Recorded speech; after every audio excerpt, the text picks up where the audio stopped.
taşıcım. Rahatlıkla yollaştım dünyada. Karaçay'da, Malkar'da da Haride. Çangıcı'da toxtamaz sular toylar. 2026 çocuğum.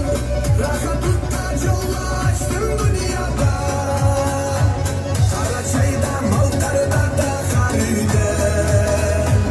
Çangıcı'da toxtamaz sular toylar.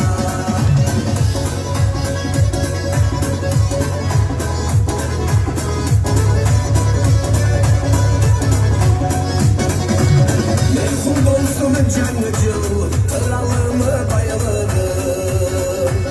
Her insanda dünyada sağlıkla yaşaracak. Sağlık parası dolsunlar bizler için.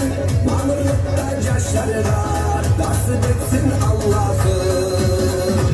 Ekimin duacı 26 çocuğum. Rahatlıkla yollaştım dünyada. Karaçay'da, Malkar'da da Haride.